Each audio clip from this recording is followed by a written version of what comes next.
Hi, I'm Jim Clark, and welcome to our Cavalier Men's Basketball Weekly. We're talking with Cavalier head coach Jeff Young. Back in action yesterday, Jeff, with Akron Wayne. Pretty much what you expected last night. Yeah, we wanted to get another game under our belt before we open up GLIAC play on Thursday with Northern Michigan. We were hoping everybody would get a chance to play, and everybody did, and did a pretty good job for us. Northern comes in our first GLIAC game, so much like our schedule, they played Michigan early, and they also played Detroit, so they had some D1 action before they got into their regular season play. They have, and they hung with both those teams for a while and did a pretty good job.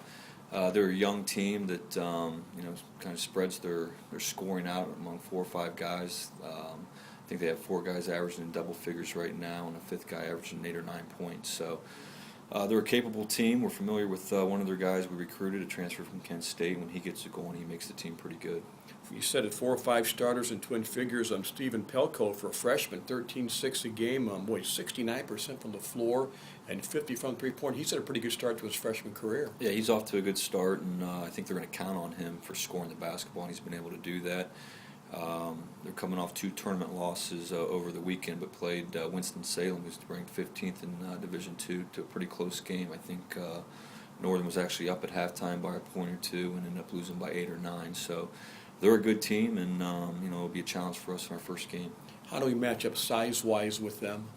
I think we match up pretty well. I don't think they'll be as big as we will inside, but again, they can go 6'6", 6'5", 6'6", and create some problems with some guys that can step out and shoot it. They shoot it well, 52 from the floor, and that's what will they show us offensively?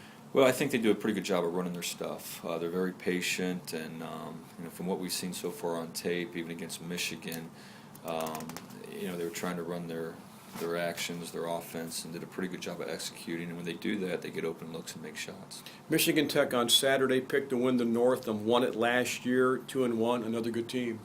No question about it, and we started to look a little bit of film on them because you're only going to have a day in between to prepare, and so it'll be a little different playing these Thursday, Saturday league games.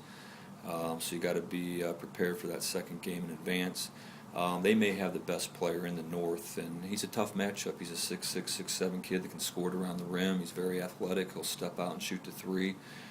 We're not even quite sure who we'll guard him with yet. Yeah, Ali Haydar, 29-7 a game, 9 boards, the GLIAC Player of the Year last year, 3rd-team All-American, had 32-1 a game against Southwest Minnesota. Shoots it well, shoots from 3. He's a tough guy to handle. He is, and he's going to get his looks, he's going to get his points, but we got to limit those touches and make sure that he doesn't go crazy on us, and can't let one guy beat us. But we'll talk about it and kind of figure out who's going to have that assignment, and there'll probably be more than one guy, and try to do some things to stop him.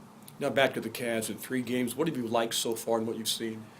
Well, I've liked our bench for sure. We weren't sure who we were going to have in our starting lineup to begin with, so we've been able to rotate a few guys in and out. I think our young guys have done a nice job. We have high expectations for Kenny, and we weren't sure exactly where he'd be coming off that ACL, but I think he's responded very well. He's in pretty good shape now. Even though he didn't score much last night, he showed that he's back to the form he was at before he got injured. Ryan Burrell coming off a great freshman year. He picked up where he left off a year ago. I think so. He's coming off that meniscus surgery. He's still probably not quite back to where he needs to be. He's still a little tentative on the offensive end. But once he starts attacking the rim and gets back in better shape, I think he's going to be having another good year this year. Brad DuPont off to a good start, making guys fit in, really helping, I think, Devontae Beard. Yeah, Brad's been our leader through the course of the summer and for the start of this season. I think he's come in better shape. He's much stronger. Like I said, he's kind of leading the team. And when he goes, the rest of the team goes. And again, he is off to a good start. He's getting his assists, and he's making some shots, and he's working hard on the defensive end as well. 2 guys that come off the bench have been outstanding. Jeff Copeland, as he was last year, and Jesse Harden, the freshman. They're able to give you a spark when they come off that bench. Yeah, and Jeff could certainly be a starter, and he was actually projected to be a starter. But we like him coming off the bench, bringing some energy. So we'll go from 7'1" to 6'4", that kind of changes the way we play. We'll play a little faster and maybe a little more aggressive with him in the game. So we like that, and Jesse's been great. He's coming into the game. He has a great understanding of the game, how to play. He's played the point. He's played on the wing. He makes good decisions out there, and he can attack the rim and score it, and he can make a jump shot. We talked about the difference now with the Thursday, Saturday games. Also, the men play the first game. How do you adjust to that? Well, there will be an adjustment from what we're used to in the past. So, I don't think it's that big of a deal. We actually like playing early, whether it's at 6 o'clock on the weeknights or at 1 o'clock on the weekends. It gives us a chance to maybe get out and do a little recruiting, especially on the weekend. So, again, it's just it's a small adjustment that I'm sure we'll be ready for. Thanks, Jeff. Good luck this weekend. Thank you, Jim. Men's basketball Thursday, Northern Michigan, first GLIAC game at 6 o'clock. Then Saturday, Michigan Tech. At 1 o'clock, we'll see you at Alumni Arena.